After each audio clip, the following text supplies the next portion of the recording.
Jerome Powell is having a summer and is looking down the barrel of an impossible decision as to whether or not he's going to stimulate or stagnate the economy. Donald Trump and the executive branch have been very vocal about which decision they would like for him to make. They would like for him to cut rates by 1-2% to add rocket fuel to the economy. Meanwhile, Jerome Powell and seemingly the FOMC are all on the same page. If we don't see inflation come down, if we don't see unemployment go up, we're not cutting rates. This was a signal that was sent from the May meeting that was held in person between Jerome Powell and Donald Trump. It's been the same sentiment at the June and May meetings of Jerome Powell and the FOMC. And it'll be interesting to see what happens at the July 28th meeting. That's why we're going to live stream it here. If you're interested, just jump on in. It's going to be the first live stream on the channel. Looking forward to it. That will be on YouTube, by the way. If you're listening on Spotify, Apple, appreciate you. Shout out everybody who is listening on Apple, Spotify, YouTube. This is a brand new show, and we just passed over 2,000 view time hours in total between platforms, well over 600 downloads on Spotify, and over 4,000 views here on YouTube. Thank you so much if you're taking the time to listen on your commute, at your workout, during the day, just putting it on in the background. Good background music, good landscaping music. I just pulled out a stump. Just pulled a stump out of the ground. Have you ever taken a stump out of the ground? If you haven't, especially as a young man, something gripping about pulling a stump out of the ground. You're just moving earth. You're just moving earth, having your way with it. You finally get the stump out. All the work. It took me like an hour with a hacksaw, a little sawzall action, and a shovel. I'll put a picture on my Instagram. Federal Reserve, they're looking at this impossible decision, and we do have screen sharing optimization today. So I am going to be using my screen share functionality. If you're watching on video, this will be a benefit. If you're on audio, I'm going to do my best to walk through very vividly everything that we're looking at together. But right now, the Federal Reserve is in this very weird position. They are supposed to be, if you don't know, I forgot I need to read comments. I got it up in front of me. Pause. We're going to put a quick pause on this to read comments from last week. That was almost my bad. A few of the comments that came in from last week's episode number 8, Epstein's cover-up is unreal. Kash Patel, Donald Trump, and Pam Bondi. I love the technique you're using with the alternating camera perspectives. It adds interest, but also polish. Thank you. I appreciate that. We're working on it little by little. One-man show. We need more people like you in the world. Thank you for keeping it real, and God bless. That was DizCham99. I appreciate you for that, and God bless you as well, everyone listening. Been a long-time follower on Instagram. Tricky Image says, love the content, real estate economy, and most importantly, Jesus Christ. Keep grinding, sir. I'd buy stock in you if I could. Appreciate you, friend. And a couple takes. I want to get a couple takes in from the last episode. If you didn't listen, go back, check it out. If not, I really is just what a lot of people have already heard around Epstein, around the cover-up that's happened right in front of our faces. It's really evident to, I think, even both sides of the table at this point that it definitely happened right in front of us. Not saying he's not on the list. I just have to ask, why wouldn't the other side put that out when they already had the evidence? I think pressure from the outside, in my opinion, is heavy, but great video, though. Love the scripture. And then that comment was from James Yoder. I'm just going to go right to Jimmy Mack for his reply. I'm just going to read his reply before giving mine. Jimmy Mack said to that comment on the last episode, my guess is it incriminates high level on both sides, Dems just as much as the Republicans. None of them want it made public. I'd go a level deeper. I'd say what's also more than likely the bank leaders and the financiers that led to some of these political parties, political leaders, having their position as a lawmaker, having their position maybe even as president. That's where it gets really icky for me when you start thinking about all of the, I guess, the ramifications that would come with a live cover-up of a child sex ring. There's a lot.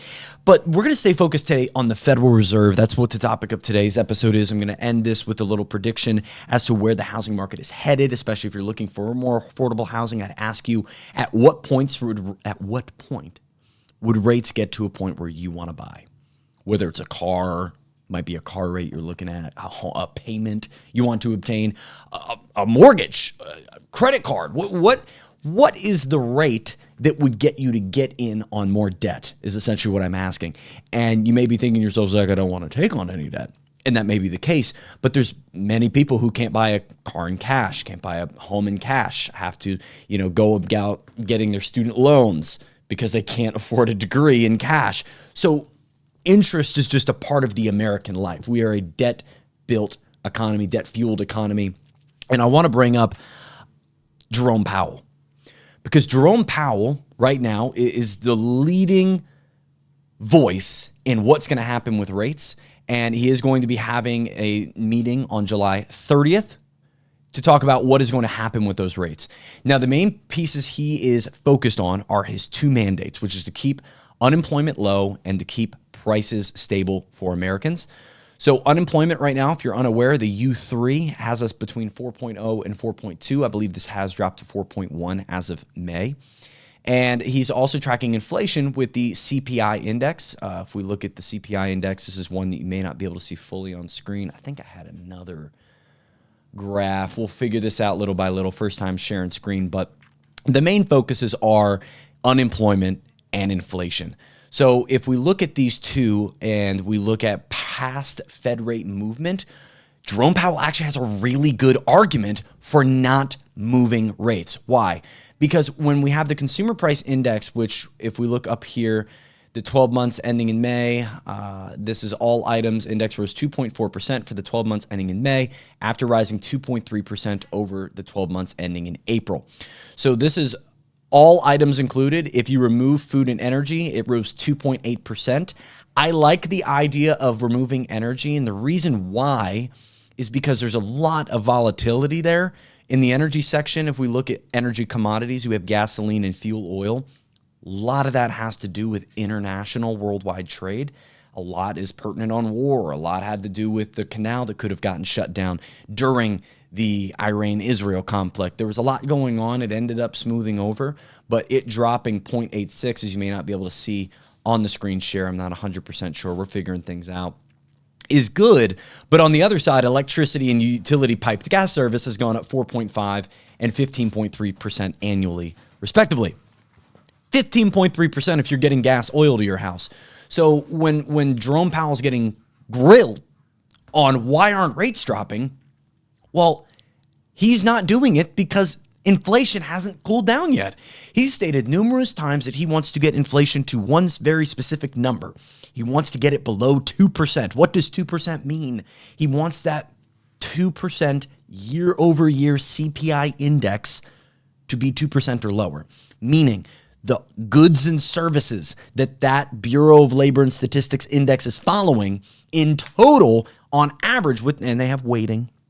They weight the different items based on how pertinent they are, like shelter being more important than maybe going out to eat.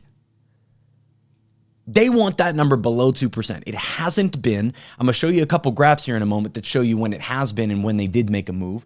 But right now, Jerome Powell is staying steady, and it seems like he's probably going to do the same thing in his next meeting, keeping rates steady through July. But there is looming drama coming from the outside because he keeps getting pressure to resign.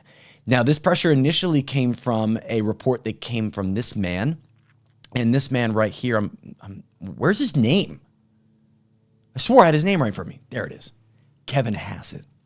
National Economic Council Director Kevin Hassett put out a kind of strange-ish report showing that he was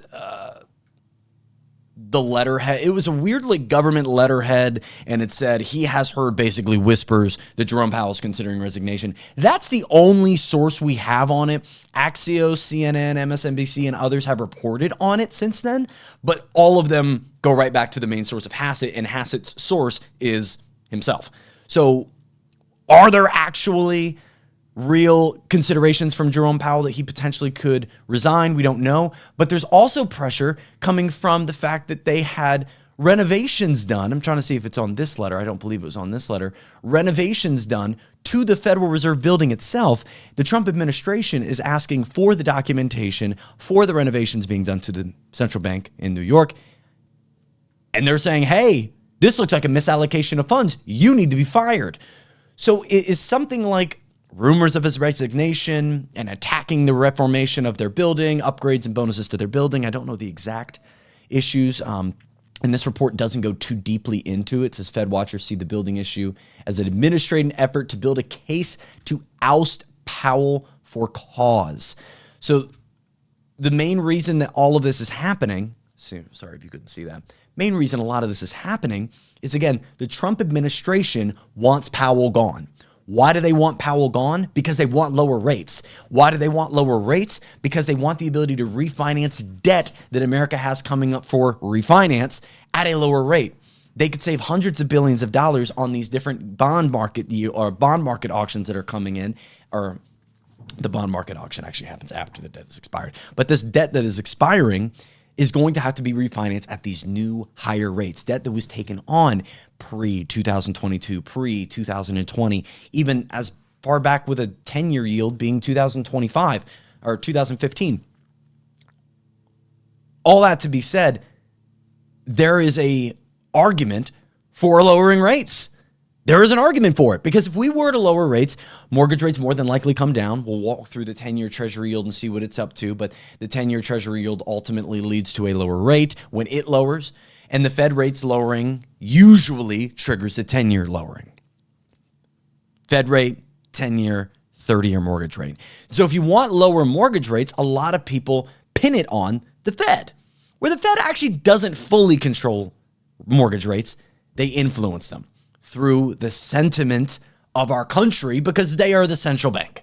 They are the central bank, and what they say means a lot. So Trump right now is not adding positivity or taking away balls for Jerome Powell to juggle, because the tariff thing keeps happening. This week, Trump threatened the EU and Mexico with a 30% tariff rate. The one thing that remains to be known is whether or not this would affect the North American Agreement on Trade. Right now, there is an agreement between North America's countries, obviously Canada, Mexico, and the United States, that allows for certain items to not be tariffed. It's the USMCA Free Trade Agreement. And as of right now, we don't know if this 30% Mexico tariff is only going to apply on goods not covered under the existing USMCA. For example, things like softwood, which softwood is humongous for home construction, could be more expensive. And if it's more expensive, then the cost of building a home is more expensive. And all while rates remain high, it could become a doomsday scenario where no one can afford to buy, company can afford to build, and the housing market could just go cold, ice age level cold. And so there is this argument to lower rates because things are getting more expensive from every direction. You look at tariffs, you look at corporate greed, you just look at the laws that are being passed that are perpetuating or at least not slowing down this economic fire that's happening. And yes, one side will say that it's on fire and the other will say that we're white hot. Look at it from every direction. There's fire. Our economy ran really hot from 2019 upwards till 2022, and the Trump administration wants to bring that back. They want to bring back lower rates. They're possibly going to pressure Jerome Powell into resigning so they can put in Scott Bessent, somebody who's already on record stating that he will do Trump's bidding as it comes to rates. So what Zillow have to say about it? Zillow in April said that they're turning back the clock on their price prediction for 2025. They believe year over year from March that we're going to see a 1.7% decrease. Now, that gets back into the Fed's decision. Let me ask you a question. If home prices dropped 1.7% in your area over the next 2 years, so say 3.4% in total, meaning an ice cold housing market, rates probably stayed high, and people overarchingly just the sentiment was home prices are too expensive. So if home prices were to drop 3.4%, would you be more willing to buy a home? Just let's take the price in your area. Let's say the homes are going for $400,000. Maybe you could get a first-time home for $340,000. That's very much like Delaware's market, of which I'm a real estate agent in. If you got a home at $340,000 and you cut it by 3%, what would that be? That'd be $3,000. That'd be about $10,000. It'd be just about $10,000. So you take a $340,000 home and make it $330,000. Rates dropped by 1% maybe in that time being, and now I can get a mortgage for 5.8%, meaning your mortgage, if you put 3.5% down, which is an FHA loan, you're probably still getting a $2,200 payment. Are you buying a home? I'm curious, because if you were saying no, you have historic evidence as to why you should be saying no. And if you're saying yes, that $200, $300 difference in mortgage payment could be huge. Don't get me wrong, it could unlock buying potential for thousands and thousands of households. But the other side of the coin is, if we were to drop rates, we're going to see inflation in asset prices. More people can afford to buy assets when more money is available via credit, via lower interest rates. So my argument is, you probably said no. You probably said that wouldn't make you a buyer. And I would believe that you are in the large scale, you'd be in agreement with most of the sentiment of the country, that if home prices were to only drop 3 to 4%, if interest rates were to only drop 1% or so, that it would not change things for you. It would unlock buyer potential for some, buying power for some, a little bit for everybody. But ultimately, we have a wage issue that is keeping the median household from even getting close to affording a home. So though Zillow is forecasting a slight decrease in pricing, is that level of price decrease going to be enough to get back to what the market demands? In my opinion, between rates remaining high and that causing builders not being able to build nearly as much, they can't develop nearly as much land, it makes it harder to build affordable housing. Bigger homes yield bigger profits, so they're going to keep doing it. And lower rates also bring about more buyers. So the thought process is lower rates bring more buyers. It brings on more building and it fixes the housing market. But then we have to get back to the corporate root problem of, if there are more homes built, who says that they're going to be affordable? Who says, if they are affordable, that BlackRock, Blackstone type companies, private equity banks, LLCs, mom and pop investors, flippers, Airbnb hosts don't come along and snag them all up? Give me your argument for that. If we started building affordable housing, if rates dropped, builders were able to build at scale, tell me why they would build affordable housing. Give me your best reason. So when we see reports like Zillow saying, oh, even if rates remained high and we remain in this ice cold market that we've been in, that we're more than likely only going to see a 1.7% drop, not seismic. So but talking too fast today. Tell me to slow down in the comments, by the way. Hit spam slow down, Zach, in the comments. If he were to lower rates, he's going to stimulate growth, but is it going to be the growth that any first-time homebuyer wants to see, from the outside looking in that doesn't already own a home wants to see? If somebody who doesn't own crypto, doesn't own stocks, doesn't own gold, silver, hasn't had the opportunity to seize the American dream, get their picket fence with 1.5 kids and a dog, they haven't had the chance to do that yet. They don't want to see rates go lower. Why? Because prices will squeeze up. Home prices will squeeze up. And now let's get into some graphs to showcase what we're actually talking about here. So we talked about the CPI index going from 2.3 to 2.4%. That is above the 2% mark set by Jerome Powell and the Federal Reserve as to how much they want to see inflation go down before they consider significant rate cuts. Unemployment, that's the second mandate. They want to see this number stay below 5% really. And they've been running beautifully ever since the spike happened right at COVID and ever since before. There really hasn't been a significant issue with unemployment during Jerome Powell's 8-year term, coming up on 8-year term. So meaning he has no real reason, if unemployment hasn't gone up and inflation hasn't gone up, or down, I should say, under control, he has no reason to cut rates. And if we look at this Fed rate graph over here, I want to bring this up. If you're watching on audio only, and if I'm looking into your ears right now, hello to your ears.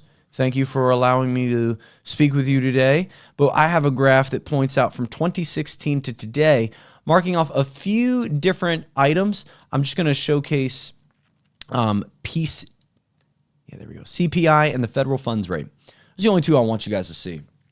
because when we look at it from this perspective, it becomes a little easier to see that the only times that cuts have really significantly begun, we can look at August 2019. We were looking at it from a 2.4 and we went down to a 2.13. This was during a time where inflation was only at 1.75. We're not in a position where inflation was an issue. If we go back to unemployment during August of 2019, we also were looking at 3.6% unemployment. So we didn't have an unemployment issue either. So why did we actually cut rates? Well, we cut rates because we had a lot of worldwide issues going on. There we go. There's my tab. We had the China trade war, and we also had looming COVID. So they began to cut rates ahead of time, but again, they only did so when inflation was under control.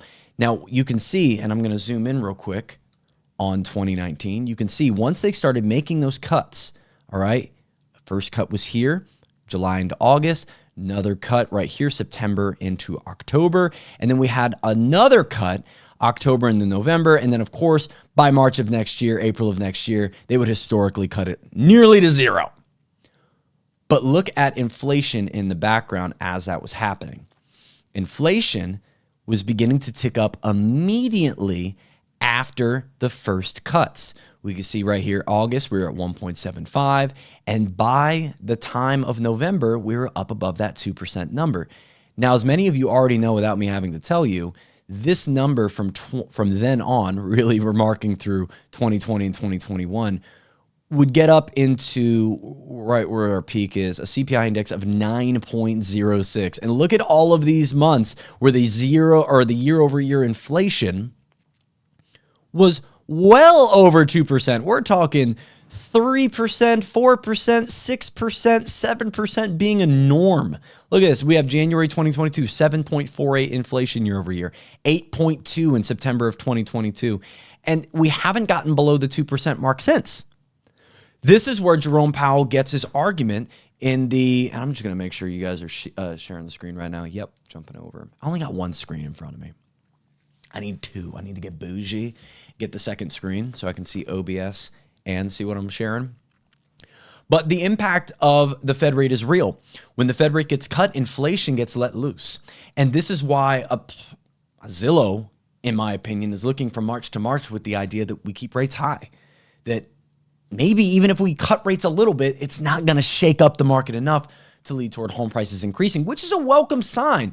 Because if we look at the median price of homes over time, we can see that when rates got cut, let's go back here, Q3 2019 to Q4 2019, we see that little lull and then whoo, inflation of assets. We see this across the board when we see mass cuts. We saw this in 2008 when they tried to stimulate the market, or I'm sorry, pre-2008 when they stimulated the market with low rates. This led to more speculative lending, of course, and that led to the 2008 housing market crash. I think it's a lot different today because we don't have that subprime lending at play. We have a lot of people with low rates they were able to secure right in this range, right where I'm highlighting. This range of time, great time to buy. And then even from there, if you look at rates all the way up to, I'm looking for it, really Q2 of 2022, rates through this entire span were great. Let's look at the rate from that time frame. From 2020, we had 3.69 in January of 2020. All the way up until 2022 spring, rates were pretty moderate. They spiked all 2022 into 2023, and now we sit in 2025 with similar rates. This is what people want to go down. People want to be able to get a mortgage. As of today, if you were to go to get a 30-year fixed mortgage on a conventional loan, you're getting a 6.82% on average. FHA 6.35%, VA 6.37%. These are up a few basis points, but overall, look at the graph. We can't focus too much on the day-to-day, week-to-week, when the year-over-year and the 5-year, especially since 2020, since 2021, is so significantly higher. So again, more argument for lower rates. But let's get back to why Powell isn't. Because Jerome Powell actually had a rate cut that they did. The Federal Reserve did a rate cut in December of 2024, cut rates. So why'd they stop? This. Tariffs. They're terrified of tariffs. They look into tariffs in every which way that they can, and they have a hard time predicting what the outcome is going to be, except most likely inflation. The other thing that comes from this, and this is where the impossible decision becomes even a bit more impossible, is the Fed rate, like I said, influences the 10-year Treasury yield, which influences 30-year mortgage rates. And if we were to look at the 10-year Treasury yield, we see that it kind of looks a bit similar to this graph. A little higher, dips low, spikes up. Running high, dips low, spikes up. And if we look at the effective the effective Fed rate, we'll see a similar thing if we pull it back to 10 years. It was running high, dipped below, skyrocketed up. And then if you look at median home sale prices and you go over the last 10 years, you'll see once again, you see the little rise, then the lull, and then whoom. But the difference is if rates are to drop, that doesn't mean that this goes up too. In fact, rates were low here, started to spike up here, and that's what caused home prices to start to stagnate and even fall from Q4 of 2022 from 442,000 for the median home to now the median home sale in America in Q1 of 2025 is $416,900. Again, with rates at 6.8% and the median home sitting above 400 grand, you can understand why there is a lot of backing around the idea of cutting rates. Now, why was cutting rates not done already? Again, tariffs. Tariffs are adding so much uncertainty, as well as just the employment, or what's the word I'm looking for? Not the employment, the deployment of the tariffs. Liberation Day immediately shook up the bond market, immediately shook up everything because it was unexpected. It seemed a bit random. And ultimately from there was a time frame set that wasn't met. And we're still talking today about new August 1st deadlines for Mexico and the EU that weren't initially put in place on Liberation Day. So when we look at these rates and let me pull up,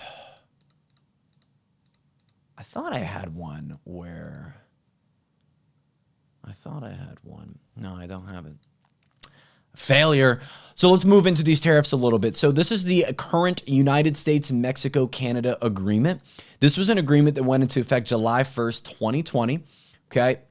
July 1st, 2020 was Trump era still at that point, just so we're clear on that. And when we put that in place, what it was doing is it was taking tariffs off certain items, most specifically items that were very important for more or less just industry. Things like data, power, windows. I'm screwing everything up today. AC units, softwood lumber, light fixtures, thermostats, asphalt, gas ranges, appliances, wooden doors, ceramic bathtubs, all these types of things came through nearly tariff-free. Now with these new potential 30% tariffs, it could impact a lot of different areas within the home. This is a good graphic, real good graphic, if you can pull up the video side, that shows what we get from Canada, what we get from Mexico, and how everything from shingles to drywall to softwood lumber, which goes into every part of the home, is going to be affected by that. And when that starts to happen, it sends investors into a bit of a tizzy. So over the last year, actually, I'll bring it down to the last 6 months. I'll expand this out. This is our 10-year Treasury bond. Now, this yield that's given to investors is based off a 10-year maturity rate. So it's basically saying you're going to hold on to this for 10 years and be paid out from it once it reaches its maturity date. It's a great bond to follow to see what the sentiment of investors really is right now. And you'll see if we go back to, let's find April, beginning of April. Right here is Liberation Day. Right here on this graph, 4/4/2025, the close of the 10-year Treasury yield actually dipped below 4 to a low of 3.86 and closed at 3.99. Since that point, by April 14th, actually it was April 11th, they would have spiked more than almost up 0.5% to 4.493 as it's closing. We've peaked even higher Getting into May, 521. Now we start to see a little bit of Israel-Iran war conflict starting to happening. And we could see it spikes up to 4.59, even getting as high as 4.607. Today, it's at 4.4250. This is up since we initially had these Euro tariffs and Mexican tariffs potentially back out there again, 30%. So we can see investors moving up and down in what they expect from their investment into America's debt, which is what you're investing in when you invest in a bond, going up every time uncertainty hits. And if there's anything that these tariffs and their deployment have done is it's caused uncertainty. And it's allowed the Fed to have a real good reason for why this effective target range for their Fed rate is remaining unchanged, because they don't know. They're looking us in the eye every single Fed meeting and getting the same questions, and they say, we don't know. We've talked about this before. Go back to show number 1. I talk about it very blatantly, how the Federal Reserve more than likely is going to have to print money. We talked about this on episode 7 as well. Going to have to print money, or it's going to have to lower rates. And the benefits of lowering rates are far outweighed by the benefits of printing money, in their opinion. Quantitative easing has far less cons than it does pros to them, meaning the wealthy and the elite are a little bit better off because it puts more money into the system, allows for more lending, and assets can inflate. Stock portfolios, IRAs for everybody, and then, of course, company value, household value, real estate, stocks, gold, it all goes up. It all speculates up. You print money, you put Band-Aid on the wound that you created in 2008 by trading us in from a free market to somebody that socializes the losses. Bankruptcies happen to families. Meanwhile, banks get bailouts. Foreclosures for the fam, bailout for the bank. And so if we go into the numbers, and I got to say, and so. Spam the comments. Stop saying, and so. As we look at the market today, they're faced with the impossible decision as, do we lower the Fed rate, which I like to look at this real quick too, as just a very quick and easy way to look at even recently what we're talking about happening. Look at the federal funds rate in September of 2024 before they initiated their first 3 cuts, last cut being in December. Look when they dropped from 5.3 to 4.8 to eventually 4.33. Look what was happening to inflation. Inflation had gotten to as low as 2.44, but then would get back up to as high and pretty consistently each month, 3%.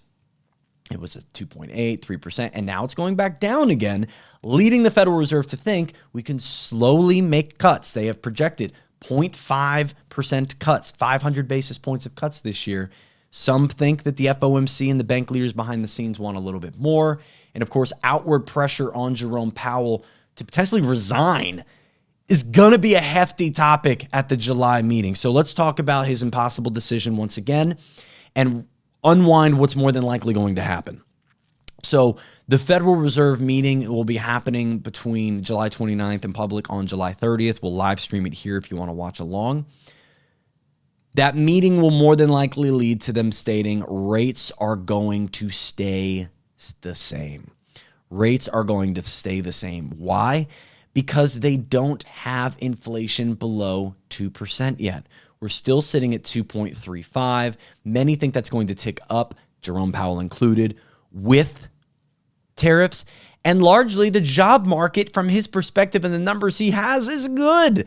If we look at job openings, we see that it did start to trend down for quite a while, less job openings than normal. But when we look at normal, pre-COVID, we never had as many job openings as we had from June 2021 up to June 2023. Low rates and a lot of free money rolling around, easy money rolling around, led to more jobs being available. Some could say that if you point at the little trend line from 2009 up to now, that we're kind of sitting on a normal amount of job openings at the moment.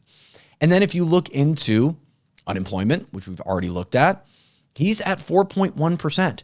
His target line is staying below 5%.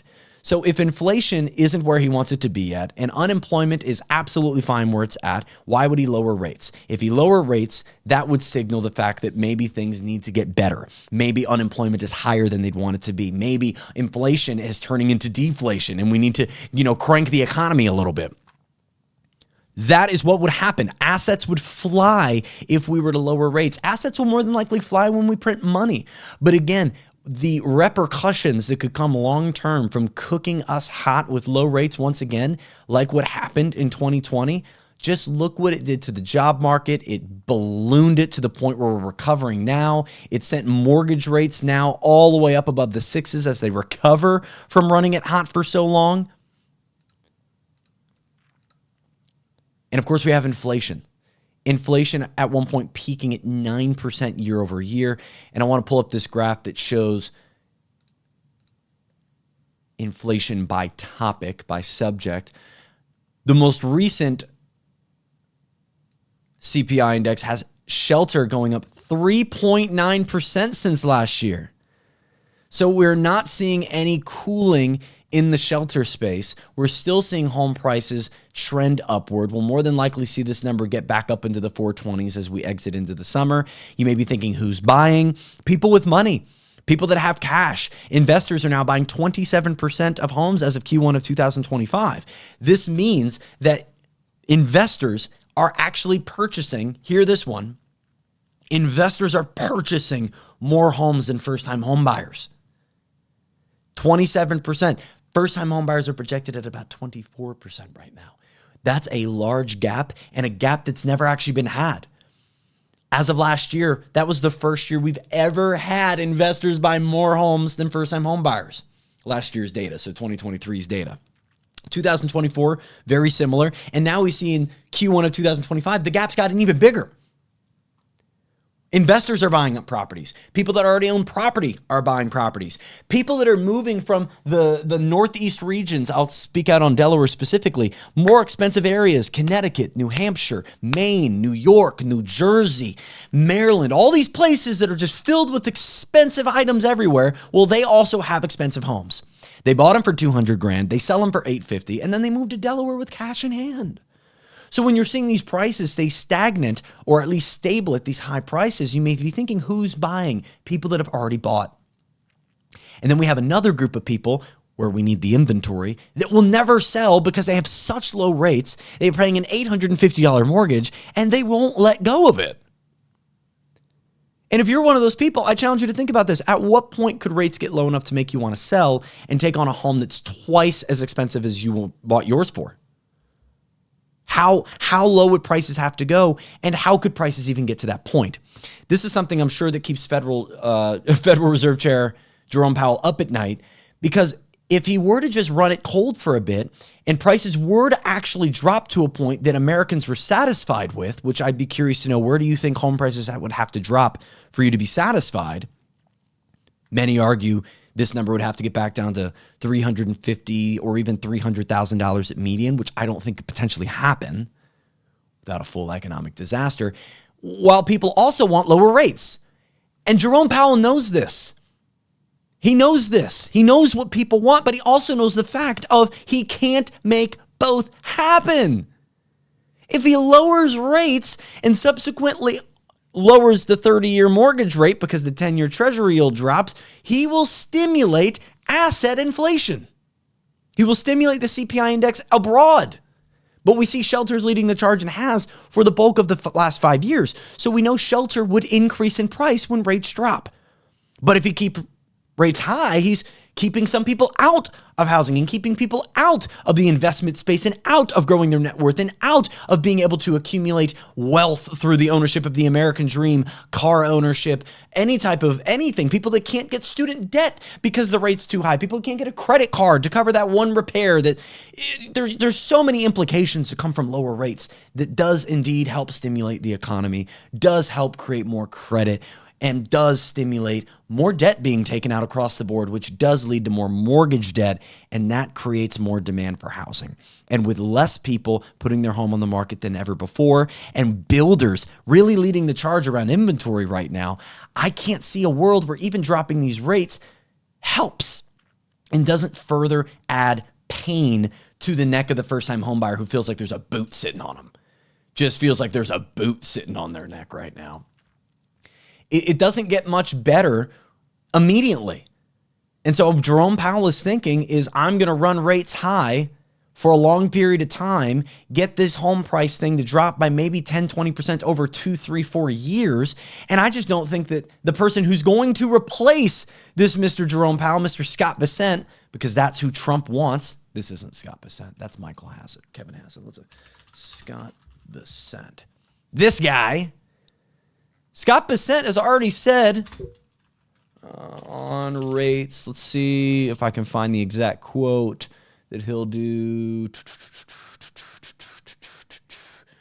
Where is that he will do what Trump? He essentially said, do what Trump says. See if I can get the exact quote here.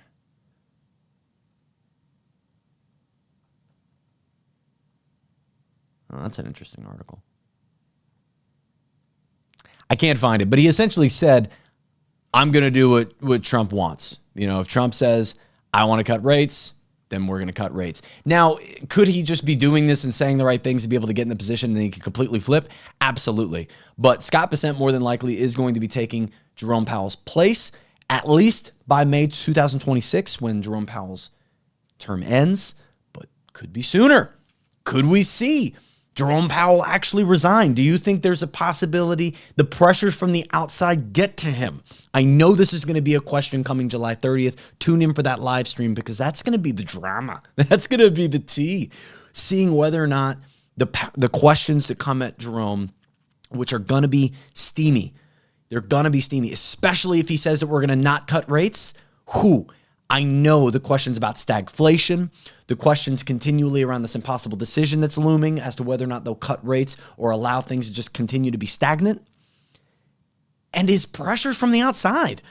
He was even getting asked in the international central banks panel about this and the other international central bankers for South Korea, and I think Australia was there, and British was there. Man, the most typos out of my mouth in one sitting than any. Everybody from the European Union, everybody that was on the panel, all were backing Jerome Powell to the hill. Are they all leaders of a gigantic central banking cartel, potentially, that funnels money through the likes of the Bank of International Settlements in Switzerland, and that's why that Fed rate stays remarkably low? And they're all in on it by creating the Basel agreements to forego having to even worry about the dollar, and they're stockpiling gold for a gold revaluation? Maybe. But that's all speculation. What we can look at right now is July 30th is the next opportunity to see what's going to happen next in the saga of the Federal Reserve. We will stay up to date on this. As you know, next show, we will be tackling what's happening in the housing market. It will be our housing market update. We will be doing this once a month to keep you up to date with exactly what's going on in housing and obviously exactly what's going on in the economy, the Federal Reserve, and more often than not, probably, I'll be talking about specifically what's happening just in the sentiment section of our economy.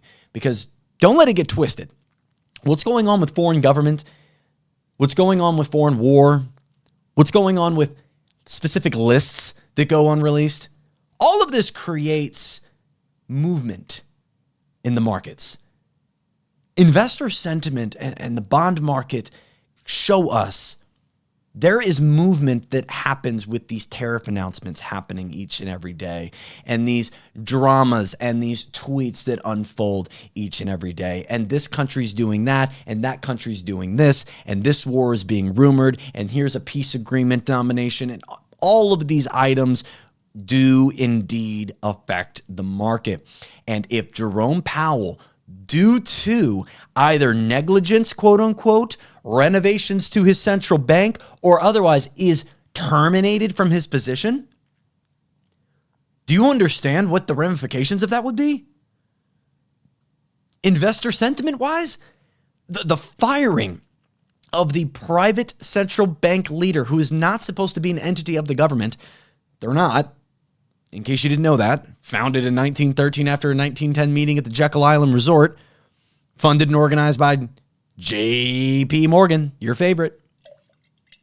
J.P. Morgan also ended up being one of the financiers behind Mr. Epstein. So you can make as many tinfoil connections as you'd like. The facts remain that they are in place as a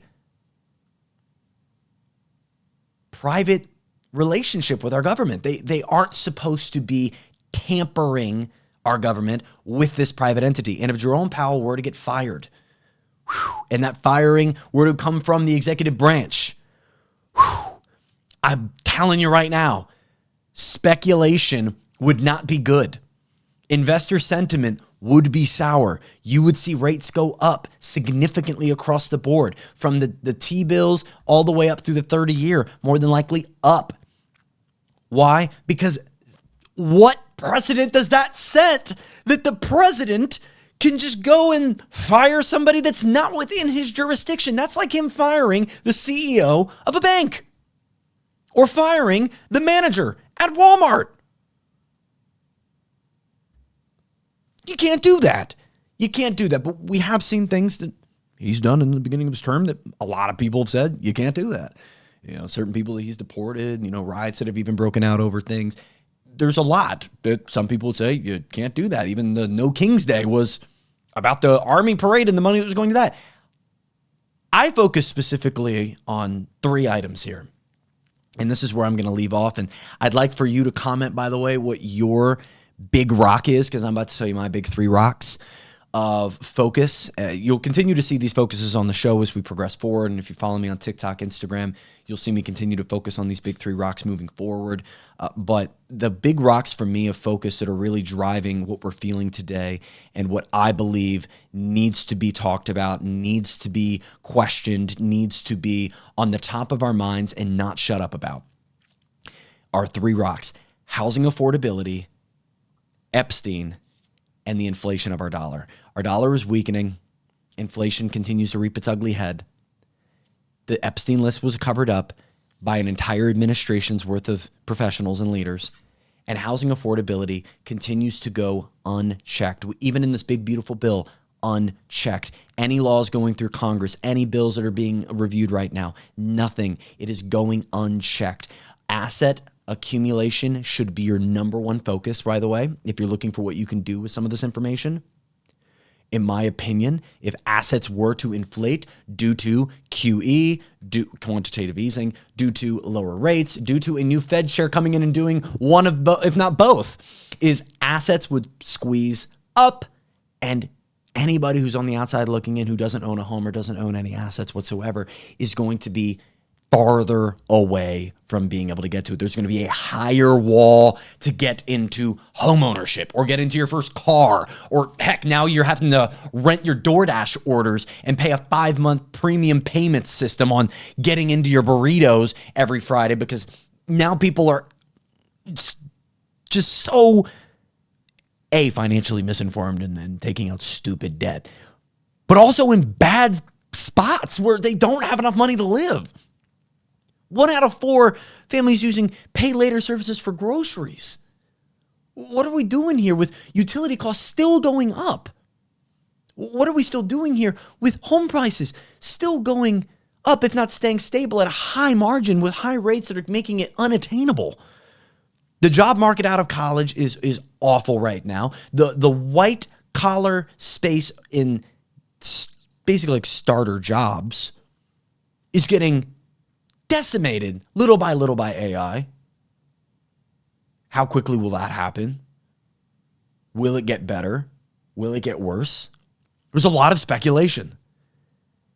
And the world of a 30-year-old guy, a 25-year-old guy, a 20-year-old guy sacrificing his weekends, sacrificing his holiday, going and working a little extra, doing a side hustle, growing a business, doing something at work to earn the promotion would eventually, and this was what was promised to every young man and woman that is currently frustrated by this economy and frustrated by the housing affordability situation, the list that went unreleased, and the continual inflation of our economy, is it is becoming impossible to actually make it without some form of luck or generational wealth. Hear me. There was a time when the promise of working on a Sunday or putting in an extra shift every week or going and doing the burning of the both ends, getting up early, going to bed late, and sacrificing for 5, 10, maybe 15 years, and then you'd make it. And then you'd make it. You were good with your money. You were good with your time. You were good with your assets. You grew your nest egg, and now you're retired. Now you're able to at least take a weekend. Now you're at least able to have a business to your name. Now you're at least able to have a little bit of extra cash to go on a date. Now you at least have none of that a lot of times for a lot of people. And I just got done talking with Evan, who's working on fixing my yard, because I'm not doing a great job by myself. I need help. Evan lives locally. He owns a landscaping business. He's out here on a Sunday. He's doing the thing. He's working. He's grinding. People are going to Walmart and leaving their job to go work at Amazon because they need the extra funds. People are door dashing and Ubering and doing everything in between, from pressure washing to Etsy stores, to try to get extra funds. Why?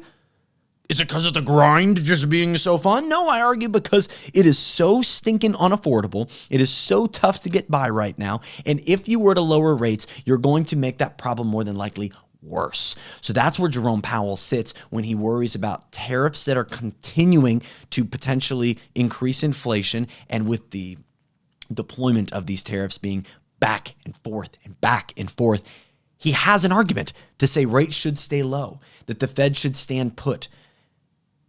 But the sentiment around the country, from a lot of people who want to borrow, from the government itself that wants to refinance its own debt, are calling for lower rates. It's an impossible decision, in my opinion, and one that will more than likely lead to a pretty stagnant market this year. Home prices more than likely will stay in or around where they're at.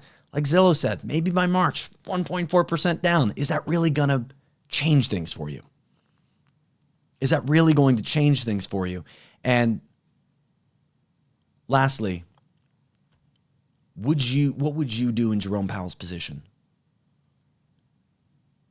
If you were faced with this choice, what would you do? I'm encouraged to hear your take. I want to pray you out. As always, I want to be able to take your comments, read them out, see how they line up with actual reality. We do get some weird comments. I've read some weird ones, but I'm sure yours isn't going to be weird. Regardless, I love and appreciate every single one of the people that have helped make this podcast grow. We're up over, I believe it was 4,000 views on YouTube, up over 2,000 watch time hours, 2,000 downloads across platforms, Apple, Spotify, YouTube, wherever you're listening or watching. Appreciate you highly. Love you so much for being a part of it. And if you want to tune in July 30th, I will have 2 shows between now and then, but July 30th, we'll have a live stream. Subscribe, leave a rating, because some people, you've been leaving some very nice ratings. I appreciate you so much. It makes my heart skip a beat to see feedback left of people that are saying this is helping guide my mindset. This is helping me give good habits to myself and my wife so that we can save and maybe buy a home one day. We need to get onto this asset to grow with inflation. I love hearing it. Because we got to end with positivity and understand that the evils of this world are told about right here in this blue book. They're talked about all the time. Private equity, billionaires, elites versus the rest, top versus bottom classism. That's basically what the entire Gospels are about. Acts and everything through are about. It's talking about a community growing to find the reality that they're living in isn't the reality they thought it was. It's really just about love. It really is just about getting into your own heart and figuring your own self out before all these outward pleasures that stem from the love of money and the love of power. And that's where I believe we're kind of at. A lot of people in charge that want a lot of things that really are futile and empty, but ultimately come at the disparity of us being able to live fulfilled lives. Let me pray you out.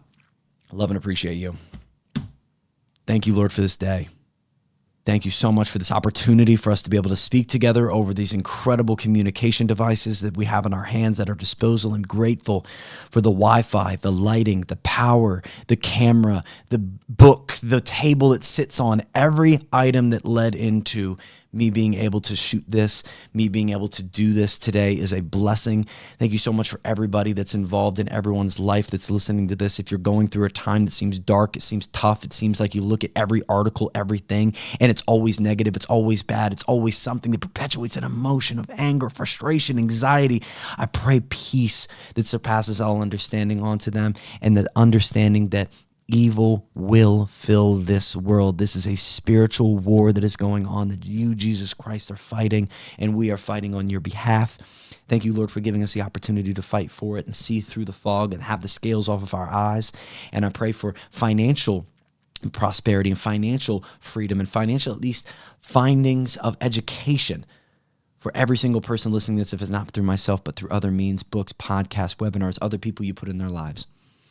I thank you so much for this opportunity for us to speak with one another, and I pray blessings upon every single person listening in the matchless, most majestic name of our Master Jesus Christ. Amen. Have a great one, and that is episode 9 of the Zach Foust podcast. See ya.